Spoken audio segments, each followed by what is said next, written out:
Everyone, আপনারা সবাইকে কেমন আছেন? আশা করি আল্লাহর অশেষ রহমতে খুব ভালো আছেন। আমিও আপনাদের দোয়া আলহামদুলিল্লাহ ভালো আছি। তো প্রথমেই জানাই ঈদ মোবারক। তো আজকে এই কুরবানির ঈদ স্পেশাল একটা ডেজার্ট রেসিপি নিয়ে আসলাম, সেটা হলো সেমাইয়ের পায়েস। তো সেমাইয়ের পায়েসটা রান্না করার জন্য আমার প্রথমত লাগবে দুধ। এই যে দুধের এখানে আমি 1.5 লিটার দুধ বসাই দিছি অলরেডি, আর চুলাটা এখন আমার মিডিয়াম ফ্লেমে আছে।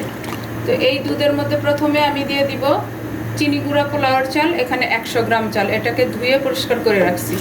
এটা এই দুধের মধ্যে আমি ফুটাই নিব প্রথমে, কারণ আমরা তো সেমাই অনেকভাবে খাইছি। এই ইউনিক একটা রেসিপি এই ঈদের মধ্যে রাখতে পারেন। এই রেসিপিটা খেতে অনেক টেস্টি হয়। তো প্রথমে আমি এই চালটা দুধ দিয়ে ফুটাই নিব। ফুটানোর পরে সেমাইটা আমি কিভাবে কি করি সেটাও আমি আপনাদের সাথে শেয়ার করতেছি। তো প্লিজ আমার ভাই বোনেরা আমার সাথেই থাকবেন প্লিজ। এই যে দেখেন আমার চালটা কিন্তু ফুটে উঠছে, এই যে ফুটে গেছে, সিদ্ধ হয়ে গেছে আর কি।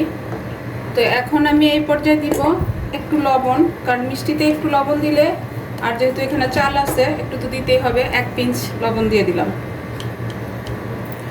এখন আমি এই যে মিষ্টির জন্য 1 কাপ কনডেন্স মিল্ক দিয়ে দিব। কনডেন্স মিল্কটা দেওয়াতে এই পায়েসটা মিষ্টিও হবে এবং আরও টেস্ট বাড়িয়ে দিবে। যে কোনো খাবারে কনডেন্স মিল্কটা দিলে কিন্তু খাবারের টেস্টটা অনেক অংশেই বেড়ে যায়।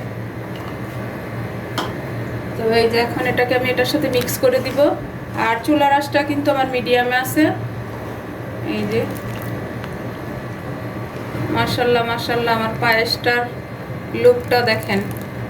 এখন এই পর্যায়ে দিয়ে দিব আমি এই যে 100 গ্রাম চিকন সেমাই। এই যেটা এখানে পাকিস্তানি সেমাই বলা হয়। এই যে এখন একটু ভেঙে দিলাম, দিয়ে এই যেটাতে দিয়ে দিব। তো প্লিজ আমার ভাই বোনেরা এবং আমার নতুন রাঁধুনি নতুন প্রজন্মের যারা আছেন তাদের উদ্দেশ্যে বলি, এই কুরবানির ঈদে আপনারা এই সেমাইয়ের পায়েসটা রাখতে পারেন। রাখার পর ইনশাল্লাহ নিরাশ হবেন না, এত টেস্টি হয়, একটা ইউনিক রেসিপি। এখন এখানে আমি দিব 1 চামচ কিশমিশ। আমার বাসায় কিশমিশটা পছন্দ করে না, যার কারণে আমি একটু কম দিলাম। তো আপনারা চাইলে আর একটু বেশি দিতে পারেন। এখন এটাকে আমি ভালোভাবে একটু বলক নিয়ে আসবো। এই যে দেখেন প্রিয় ভাই বোনেরা, দেখেন মাশাআল্লাহ লুকটা দেখেন। আর এই পায়েসটা কিন্তু রান্না করতে সময়ও বেশি লাগে না, একদম অল্প সময়ের মধ্যেই এই সেমাইয়ের পায়েসটা রান্না হয়ে যায়। একেবারে সময়ও কম, উপকরণও কম। এখন এই পর্যায়ে দিব আমি বাদামের গুঁড়া। এই যে কাজু বাদাম একটু গুঁড়া করে নিছি, এই গুঁড়াটা দেওয়াতে এটার টেস্টটা আরও বাড়িয়ে দিবে। এই যে গুঁড়াটা আমি দিয়ে দিলাম। এটা একেবারে ক্রিমি একটা টেক্সচার আসবে এবং স্বাদও অনেক গুণে বেড়ে যাবে। এই যে এই বাদামটা দেওয়াতে এখানে এখন আমি আরেকটা কাজ করব, সেটা হলো একটু গুঁড়া দুধ দিয়ে দিব। গুঁড়া দুধটা দিলে আরও লোভনীয় হয়ে যাবে, যেহেতু ঈদে স্পেশাল।